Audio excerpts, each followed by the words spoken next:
할렐루야. 이제 한 1년이 한참 넘어버린 것 같은데요. 작년 5월 10일인가요? 국회의사당 이 로비에서 이 19대 대통령 취임식이 있었습니다. 기억나시죠? 이 복잡한 이 나라 상황 때문에 이제 뭐 크게 하지 않고 한 500명이 참여하는 이제 소규모로 취임식을 열었는데요. 작지만 굉장히 큰 시간이었다고 생각하는데 여기서 이 새 대통령, 이 대통령 당선자가 중요한 발언을 했기 때문입니다. 뭐라고 했느냐? 청와대를 나온 광화문 집무실에서 일하고 퇴근해서 시민을 만나는 소통하는 광화문 대통령 시대를 열겠다. 여러분 기억하시나요? 그래서 광화문 시대 열겠다 이렇게 얘기를 했습니다. 광화문 대통령 시대 의미는 좋으나 매우 실행하기 힘든 말이지요. 관절을 청와대에서 광화문으로 옮기기 위해서는 재원이 많이 발생할 뿐만 아니라 이 보안상으로도 해결해야 될 여러 문제가 있기 때문입니다. 그런데 당시 기억하기로 이 문제를 가지고 이 반대하는 여론도 적지 않게 있었던 것으로 알고 있습니다. 그럼에도 불구하고 새로 대통령 되신 분은 이 광화문 시대 열겠다는 의지가 아주 결연했는데요. 이유는 이 지난 정부와의 차별성을 보여주기 위함이지요. 이 국민과의 소통 끊고 이 청와대 안에 갇혀 사는 이 불통 대통령, 나 그거 안 하겠다. 그리고 나는 이 광장으로 나와서 시민 만나고 마음을 살피는 소통 대통령 되겠다는 의지의 표현이라고 하겠습니다. 이 표현이, 이 의지가 얼마만큼 이제 지켜질지는 앞으로 두고 볼 일이지만 이 기사를 검색해 보니까 최근에 광화문 광장을 이제 확장하는 공사가 진행된다고 해요. 거의 한 1천억 원이 든다고 하는데요. 광화문 광장을 세종문화회관 쪽으로 더 확장해서 거의 한 4배 정도의 크기의 광장을 만든다고 합니다. 하지만 우리가 원하는 거 광화문 광장 넓히는 거가 아니지요. 장소가 아니라 마음이 중요하지요. 저 우스갯소리로 세계에서 제일 힘든 직업을 한국 대통령이라고 하던데요. 왜냐하면은 이 집정하고 나서 죽도록 욕 먹다가 퇴임하면 바로 깜빵 가는 일이기 때문에 그렇습니다. 왜 이 일을 기를 쓰고 하려는지 저는 정말 이번 대통령 잘 됐으면 좋겠는데 제가 뭐 문 대통령을 좋아해서 그런 게 아니라요. 아마 홍준표 씨가 됐든 이 안 대표가 됐든 똑같이 그 마음이었을 거예요. 왜냐하면 이제 똑같은 비극의 역사가 한국에서 더 이상 좀 사라졌으면 좋겠어요. 이 지난 대통령의 전철 밟지 않는 대통령 나왔으면 좋겠습니다. 죄송합니다. 왜 갑자기 정치 얘기를 하려는지 참고로 말씀드리면 저는 이제 정치색이 없어요. 이 선거 때마다 말하는 소위 말해서 그 유동표가 바로 접니다. 그래서 하는 거 보고 찍는데 이 광화문 시대 제가 오늘 말씀드리는 이유는 이 본문과 좀 관계가 있기 때문인데요. 이 본문에서 다윗이 지금 헤브론 시대를 접고 이 광화문 시대와 같은 예루살렘 시대를 열고 있기 때문입니다. 사실 이제 다윗은 반쪽짜리 왕이었습니다. 왜냐하면은 헤브론에서 왕이 되었다는 것은 유대뿐, 그러니까 남쪽의 유대만 지배한다는 거거든요. 근데 이스라엘은 11지파를 더해서 12지파가 나뉘어진 이 공동체였기 때문에 한마디로 이 모든 이스라엘을 이 통치한다는 것은 다윗에게 있어서는 큰 과제였던 것입니다. 그래서 그는 이제 과제가 분열된 남북을 통합시키고 나누어진 마음을 보듬어야 했어요. 더구나 이 북쪽에 있었던 이스라엘 왕국이 무너지거든요. 이스보셋이라는 이 사울 왕의 아들이 살해를 당하면서 이제 뭐 공석이 되고 다윗이 이 남북을 품어야 되는 그 상황이 되었기 때문에 이 다윗은 이것을 어떻게 하면 하나 되게 만들까? 그리고 어떻게 하면 나는 좀 왕으로서의 마음을 다질 수 있을까 하고 돌파구를 찾았습니다. 그래서 그 돌파구를 선택한 것이 뭐냐? 예루살렘 천도였다는 것이죠.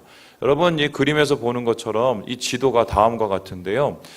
예루살렘으로 천도한다는 것은 헤브론에서 옮긴다는 것인데 남쪽에서 위로 옮기는 것입니다. 그런데 이것은 청와대에서 광화문으로 대통령 관저 옮기는 것 정도의 수준이 아니라 엄청난 복잡한 일, 또 엄청난 복잡한 인력들과 재원이 필요한 일이었습니다. 그런데 이 복잡하고 힘든 일을 다윗이 감당을 하고 결행을 합니다. 이 결연한 의지를 나타냈는데요. 이 남쪽 유다뿐만 아니라 북쪽에 있는 11지파까지 내가 품겠다. 그 백성의 진정한 왕이 되겠다는 그 마음을 나타내기 위한 것이죠. 그래서 이스라엘의 진정한 왕이 되어서 새 시대를 열고 싶은 마음으로 지금 다윗이 헤브론에서 예루살렘으로 천도를 한 것입니다. 그래서 수도를 헤브론에서 예루살렘으로 옮겼는데 중요한 게 뭐냐? 아직 백성들의 마음이 예루살렘으로 옮겨지지 않았다는 거예요. 그래서 다윗이 고민했습니다. 이게 새 시대를 열려면 백성들의 마음이 옮겨져야 하는데 어떻게 하면 이렇게 마음을 하나 되게 하고 예루살렘으로 모으고 또한 하나님 안에서의 진정한 나라를 만들 수 있을까 고민하다가 더 큰 명분을 찾기 시작을 했어요. 그게 뭐냐? 대의 명분이라는 것, 바로 언약궤를 예루살렘으로 옮기는 것이었습니다.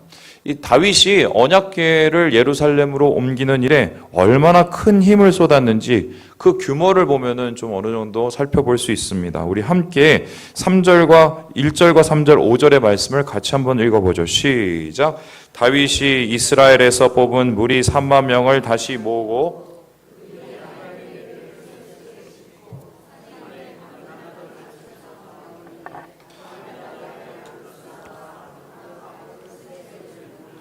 다윗과 이스라엘 온 족속은 잣나무로 만든 여러 가지 악기와 수금과 비파와 소고와 양금과 여러분 동원된 인력이 몇 명이에요? 3만 명. 이건 거의 출정식이에요. 군사나 지금 전쟁하러 나가는 수준이고요. 뿐만 아니라 각종 악기와 악대를 소집해서 오케스트라를 만들어요. 그러니까 뭐 문화적으로 장대한 일을 만들지요. 웅대한 음악 가운데 언약궤를 이동할 뿐만 아니라 이 행사의 하이라이트인 이 언약궤를 어떻게 운반하느냐 이 문제를 가지고 고심을 했는데 특별히 새 수레를 제작하게 됩니다. 요즘으로 말하면 일종의 행사용 특별 의전 차량인 것이죠. 이 다윗은 분명 언약궤의 이동을 돌파구로 삼았던 것 같습니다. 그래서 아비나답의 집에서 70년 동안 잊혀져 있던 그 언약궤를 예루살렘으로 옮기려고 했는데 그렇게 되면 자신이 원하는 그림이 그려질 거라고 생각을 했습니다. 왕권의 정통성을 인정받고 분열된 사회를 통합하고 또한 새로운 예루살렘 시대를 열 수 있겠구나. 언약궤만 오면 그것이 가능하겠구나. 그러니까 모든 국민들이 볼 수 있는 거대한 행사를 만들어서 마음들을 모아야겠다. 이 마음을 가지고 이 언약궤를 옮기는 행사를 준비하게 된 것이죠. 왜냐하면은 이 언약궤가 가지고 있는 상징성 때문인데요. 언약궤라는 건 그냥 이제 금붙이 붙어 있는 이 궤짝에 불과하지만 그것은 이스라엘에게 더 큰 의미였습니다. 무엇입니까? 바로 하나님의 임재였기 때문이에요. 우리 시편 132편의 말씀을 읽어보도록 하지요. 시작. 우리가 그의 계신 곳으로 들어가서 여러분 여기서 계신 곳이라는 것은 하나님 성소를 뜻하고요. 그리고 발등상이라는 것은 바로 언약궤를 뜻합니다. 그렇다면 언약궤라는 것은 뭐예요? 하나님의 걸음이 있는 곳이었어요. 그러면 언약궤가 이동하면 하나님의 발도 이동을 하지요. 그러니까 하나님을 이동시킬 수 있는 하나님의 걸음을 유도할 수 있는 것이 뭐다? 언약궤라고 생각했던 것입니다. 그래서 이스라엘 백성은 언약궤를 옮기게 되면 분명히 그 언약궤가 있는 곳으로 오게 될 것이지요. 다윗은 생각한 거예요. 언약궤 앞에서 하나님 만나기 위해서 예루살렘 오겠구나. 그럼 자연적으로 사람들의 마음도 예루살렘에 모이겠구나. 그래서 종교적으로 정치적으로 예루살렘은 명실공히 이스라엘의 수도가 되겠구나. 그렇게 되면은 누이 좋고 매부 좋듯이 나라도 번영하고 자신도 하나님 안에서 뭔가 이 입지가 든든해질 수 있다. 이렇게 생각을 하고 계산을 한 거죠. 자, 이제 완벽합니다. 행사가 모두 준비됐고 인력도 동원이 됐어요. 그리고 시작을 합니다. 시작 역시 순조로웠습니다. 그런데 전혀 다윗이 예상하지 못한 일이 일어났어요. 사람이 죽은 것입니다. 우리 함께 7절의 말씀을 읽어보도록 하죠. 시작. 여호와 하나님이 웃사가 잘못함으로 말미암아 진노하사 그를 그곳에서 치시니 그가 거기 하나님의 궤 곁에서 죽으니라. 이 궤를 나르던 웃사가 죽었습니다. 이게 얼마나 충격적인 일이냐면요. 이 언약궤에 대해서 그나마 제일 잘 알고 있었던 사람이 아비나답이라는 사람인데 그의 집에 70년이 있었어요. 근데 그 집에 70년이 있었을 때 그 언약궤를 옆에서 보살피고 옆에서 지키던 사람이 누구냐? 웃사라는 사람이었어요. 아들이었거든요. 그런데 그에게 맡겨놔서 당연히 그가 잘 지키고 잘 운반할 것이라고 생각했습니다. 하지만 운반을 하다가 갑자기 말이 날뛰었어요. 그러니까 궤가 흔들렸죠. 급한 마음에 그 궤를 손으로 잡았습니다. 그때 어떻게 돼요? 급사를 하게 된 거예요. 분명 모든 준비 완벽했고 명분도 타당했고 백성들의 반응도 뜨거웠습니다. 하지만 계획하지 않은 사고가 터진 것입니다. 이러한 상황 속에서 다윗은 매우 당황스러웠죠. 그래서 그의 심정을 대면하는 말이 있는데요. 바로 9절의 말씀입니다. 같이 한번 9절을 읽어봅니다. 시작. 다윗이 그 나라에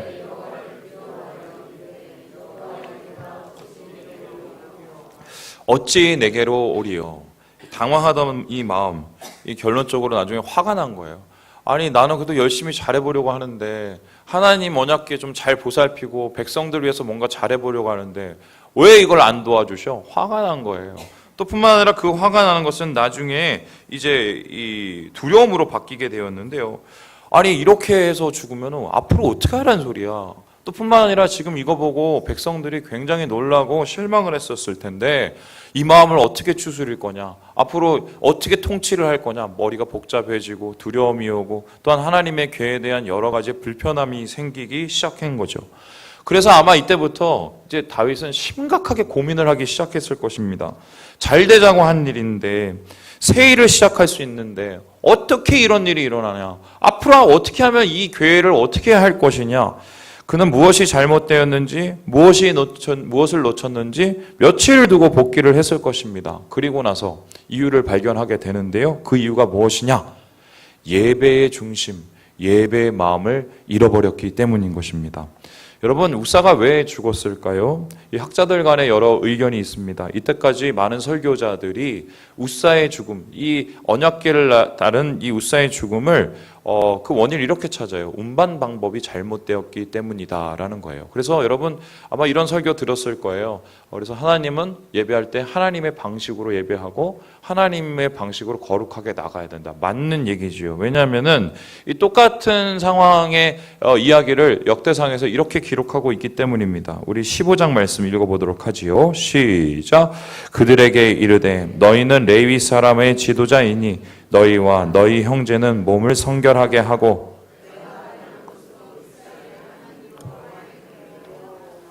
전에는 너희가 매지 아니하였으므로 우리 하나님 여호와께서 우리를 찢으셨으니 이는 우리가 규례대로.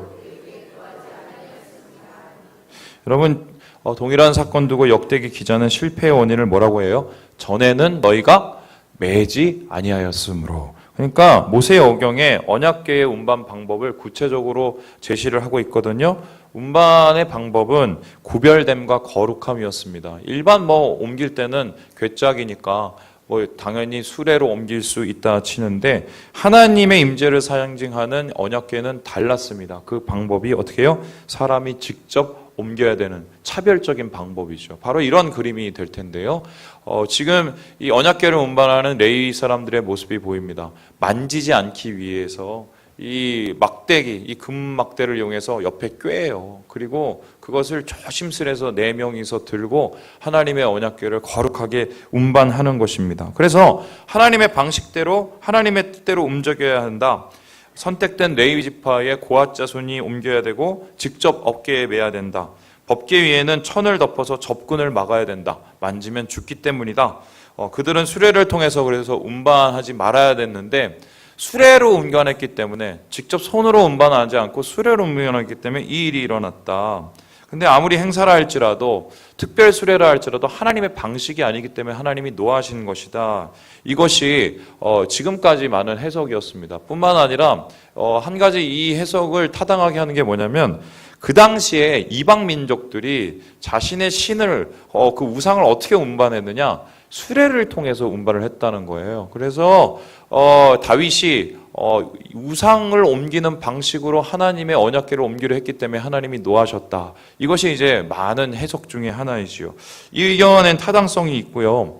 그리고 실제로 2차 언약궤 예루살렘 입성을 할 때 율법에 명시된 대로 이 직접 들어서 옮기는 것을 보면 분명히 그 방법에는 문제가 있던 것은 사실입니다. 근데 하지만 제 생각에는 우사가 죽은 이유를 단순히 운반이 잘못됐다라고 얘기하면 좀 문제가 생기는 것 같아요. 좀 편협하다고 얘기를 할까요? 이 논리를 좀 확장하고 비양하면 이런 얘기가 되는데 하나님의 꼬장 이런 거죠. 좀 이렇게 경망스러운데요. 이런 거예요. 쉽게 말하면 이런 거예요. 아니 내가 시켰는데 왜 시킨 대로 안 해? 내 말대로 안 하고 내 말대로 이 뭐 손으로 운반 안 하니까 하나님 화가 나신 겁니다. 이때 갑자기 웃사라는 애가 손을 확 댄 거예요. 그래 내가 본보기를 보여줄 테다. 그리고 하늘에서 진노의 화살을 펴셔서 우사를 때리시고 우사를 죽이신 하나님, 논리적으로 맞을지 모르나 심정적으로는 좀 너무하시죠. 편협된 보이기까지 합니다. 근데 저는 좀 이거 말고 다른 동기를 좀 찾아보고 싶었는데요. 제가 아는 하나님은 행동 하나 자체에 웃고 울고 하시는 분은 아니신 것 같아요. 하나님은 무엇을 보세요? 우리의 중심, 마음을 보신단 말이에요. 이것을 우리가 예수님을 통해서 확인할 수 있는데, 예전에는 뭐 쉽게 설명하면 음란한 행동 안 하면 이 바람 안 피면 죄가 아니라고 생각을 했어요. 그런데 예수님께서 뭐라고 얘기하십니까? 음란한 생각을 품어도 죄라고 얘기했어요. 형제를 죽이지 않아도 머릿속에서 형제를 미워하면 뭐라고 했습니까? 죄진 거라고 얘기했어요. 살인한 거라고 얘기했어요. 그러면 하나님께서 보시는 것은 중심이신데요. 의로운 행동을 아무리 할지라도 그 중심에 문제가 있으면 문제가 있어요? 없어요? 문제가 있는 거예요. 반면에 좀 모자란 행동을 할지라도 그 중심에 진실함이 있으면 하나님이 기뻐하신다는 논리가 되는 거죠. 분명 저는 하나님을 그렇게 알고 있습니다. 그런 상황에서, 그런 시각에서 오늘 우사의 죽음을 바라보면 다윗이 실수한 이유는 뭐예요? 그 중심에 문제가 있었다는 거예요. 운반하는 이 행동 자체에 담겨져 있는 그 중심에 하나님이 뭔가 문제를 보았다는 건데, 사실 이 다윗이 사울을 제치고 왕이 된 이유 무엇입니까? 바울은 이에 대해서 이렇게 평가를 하고 있어요. 우리 사도행전 말씀 같이 한번 읽어보시죠. 시작. 패하시고 다윗을 왕으로 세우시고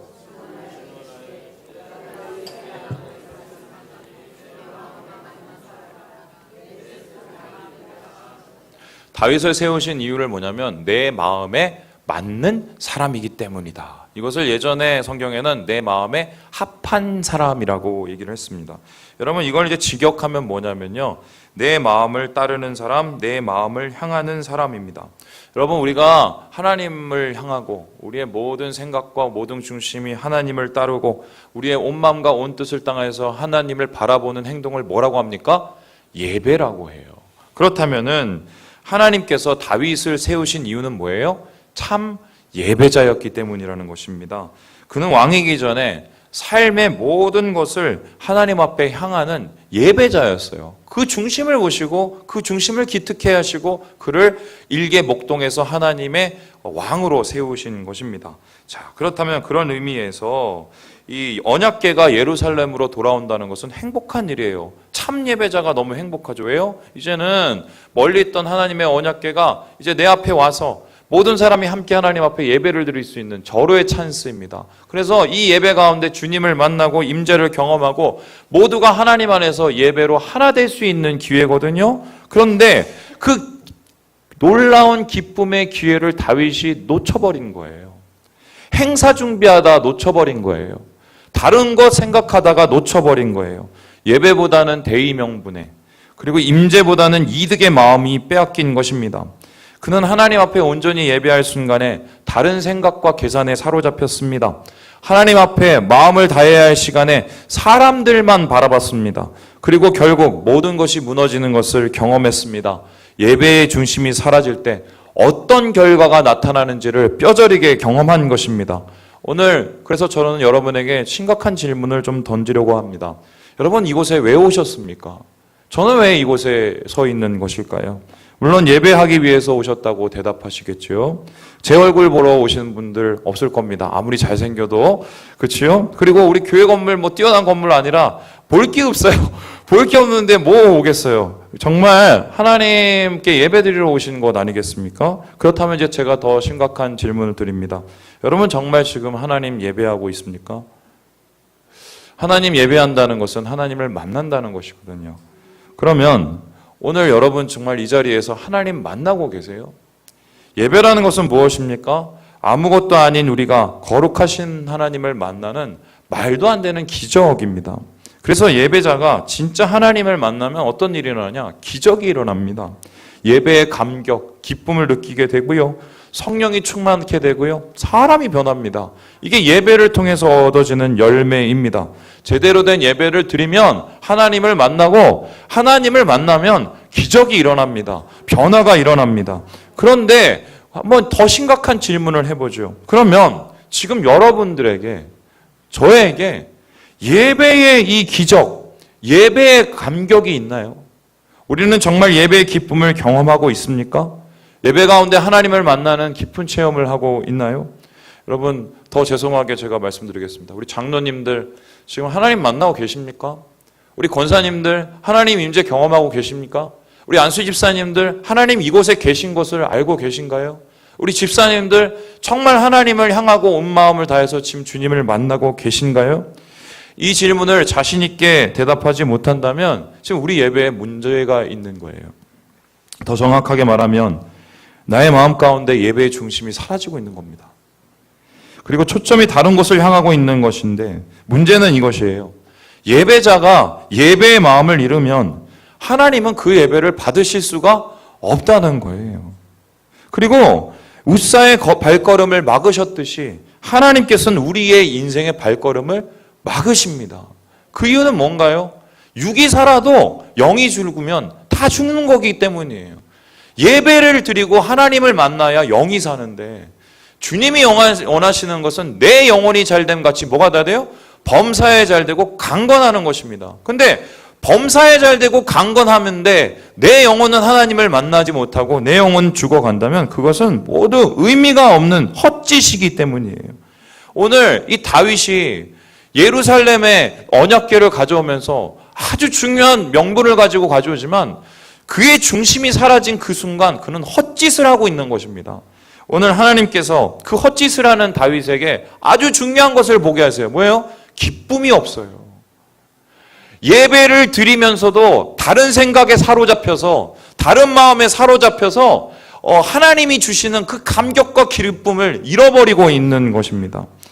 극단적으로 표현한다면 예배 실패하면 우리 인생에 진정한 기쁨은 없는 거예요. 다윗처럼 헛짓을 하는 것입니다. 다윗의 고민이 얼마나 심각했는지, 그의 돌이킴이 얼마나 대단했는지를 알 수 있는 부분이 있습니다. 바로 14절의 말씀입니다. 우리 같이 14절을 읽어보지요. 시작. 다윗이 여호와 앞에서 힘을 다하여 춤추는 예배자죠. 그의 고민의 결론이었습니다. 저는 예전에 이 구절 가끔씩 이제 예배 때 얘기하면서 그런 얘기 자주 했어요. 전 감동 많이 받았거든요. 그런데 그땐 그렇게 얘기했어요. 뭐라고 하냐면, 야, 하나님 앞에서 춤을 춘다. 그것도 완전히 벗겨진 모습으로. 다음 그림 보시면 더 적나라한데요. 한번 그림 좀 보여주세요. 예, 속옷 다 드러낼 정도로 좀 과하게 표현을 했지만 앞에서 저 춤추는 다윗을 보세요. 저게 왕이에요? 그래서 저걸 딱 보고 그런 생각을 했어요. 하나님 앞에 우리가 이렇게 예배해야 되지 않냐. 자꾸 왜 계산하고 뭘 따지냐. 주님 앞에 자유함으로, 기쁨으로, 기쁘니까 뛰고 하나님 앞에 춤추는 거다. 그러니까 예배를 그렇게 우리가 드려야 된다.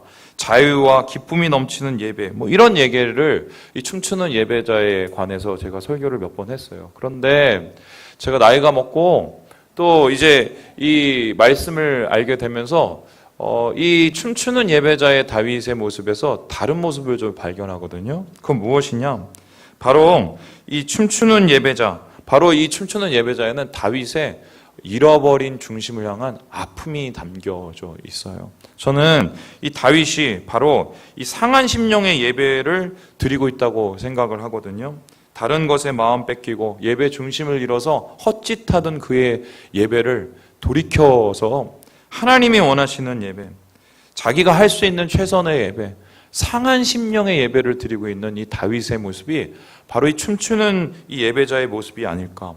여러분, 한국교회가 지금 회복해야 될 예배의 모습은 무엇입니까? 춤을 춰야 돼요. 춤을 춰야 돼요.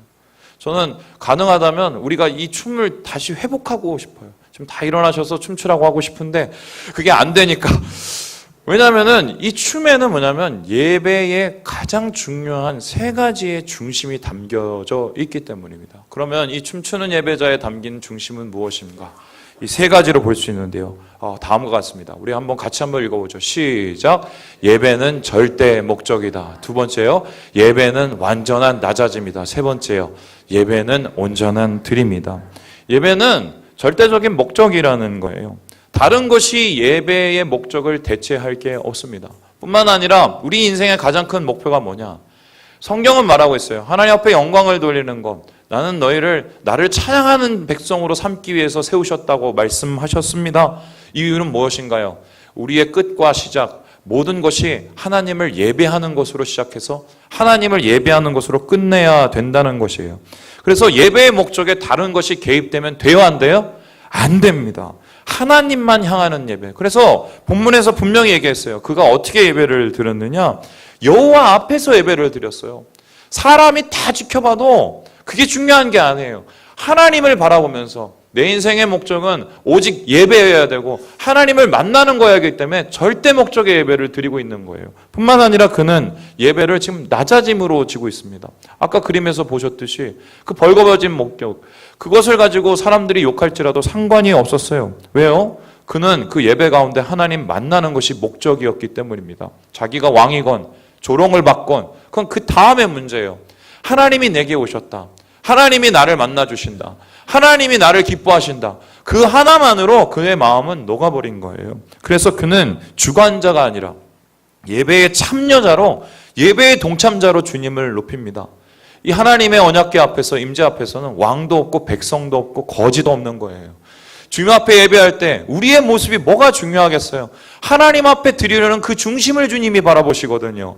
그래서 누가 나를 받아보든 나는 가장 낮아진 모습으로 주님을 만난다는 그 결단이 바로 바울의 다윗의 춤추는 예배자의 중심이에요. 뿐만 아니라 그의 예배는 힘을 다하여 드리는, 온 힘을 다하여 드리는 완전한 온전한 드림이었다는 것입니다. 하나님께서 원하시는 것 99%가 아니라 뭐예요? 100%예요. 여러분, 어떻게 하나님 앞에 우리가 100%를 드릴 수 있겠어요? 그래도 99%면 목사님 대단한 거 아닙니까? 여러분, 이렇게 얘기하는 순간 나는 뭐예요? 1%를 꿍꿍 쥐고 절대 놓지 않겠다는 얘기입니다. 그런데 하나님께서 관심이 있는 건 99%가 아니라 내가 쥐고 있는 뭐예요? 1%예요.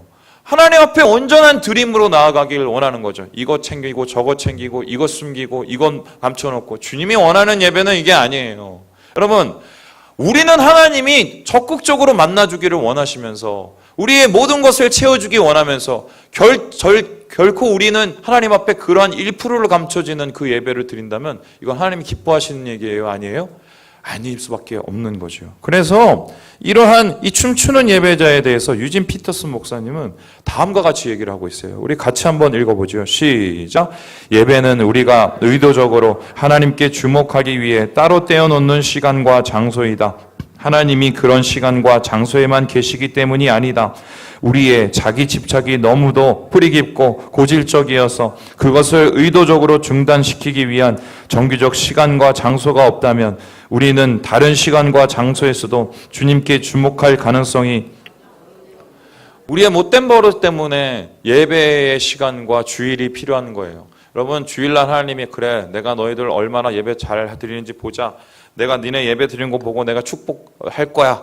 그래서 너 예배 시간에 졸았어. 너 예배 시간에 너 이번에 헌금 얼마 했구나. 하나님이 어떻게 딱딱 적으시고 그래? 너 몇 점? 그러면 오늘 너 몇 점 축복. 이거 하기 위해서 하나님은 일수꾼이 아니에요.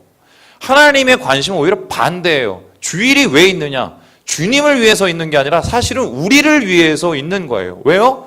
우리가 주일날 하나님 만나야 살아나기 때문에, 우리의 영혼이 살아나기 때문에 하나님께서 이 주일을 특별하게 준비하셨다는 것입니다. 그래서 이 주일날 하나님 만나지 못하고 이 예배 시간 하나님 만나지 못하면 우리의 일주일의 삶에 하나님이 있겠어요? 없겠어요?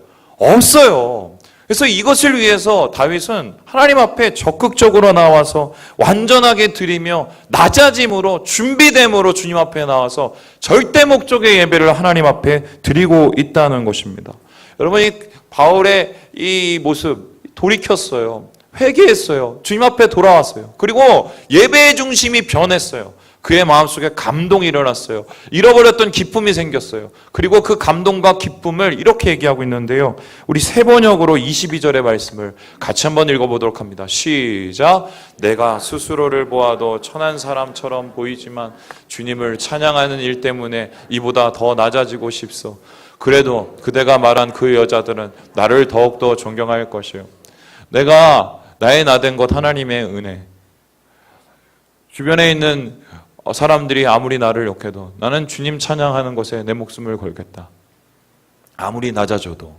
왜냐하면 그곳에 하나님이 계시고 하나님이 나를 세우시는 은혜가 있고 나를 나되게 하시는 하나님의 능력이 있기 때문에. 여러분, 이 미갈이라는 자기의 아내가 손가락질하는 것도 다윗에게는 아무 문제가 없었어요. 왜요? 그에게는 하나님만 보이기 때문이에요. 저는 오늘 여러분에게 이 이야기를 하면서 마치고 싶은 거예요. 여러분, 우리의 마음에 하나님만 있어야 돼요. 우리 공동체에 하나님만 있어야 돼요. 우리가 무엇을 하건 무엇이 되건 어떻게 무엇을 준비하건 간에 하나님 앞에 춤추는 예배자의 중심을 회복하지 않으면 다 헛짓하는 거예요. 다 헛짓하는 거예요. 교회가 2,000명이 되고 3,000명이 되더라도 춤추는 자의 하나님의 예배의 그 영성이 없으면 그 교회는 하나님이 기뻐하시는 교회입니까? 아니면 거들떠 보이지 않는 교회입니까? 거들떠 보이지 않는 교회예요. 여러분, 요즘에 강소교회라는 말이 있어요. 작지만 강한 교회. 그 강소교회가 되기 위한 것이 뭐예요? 참 예배자의 중심과 마음이에요. 이 예배자의 중심과 마음을 회복하는 우리 모든 형제자매들 됐으면 좋겠어요. 저는 그래서 하반기 사역 우리 9월 시작하면서요, 다른 건 몰라도 이 하반기 때 전 이거 준비할 거예요. 어떻게 하면 예배를 잘 드릴 수 있을까? 어떻게 하면 예배의 감격을 회복할 수 있을까? 어떻게 하면 예배 가운데 하나 될 수 있을까?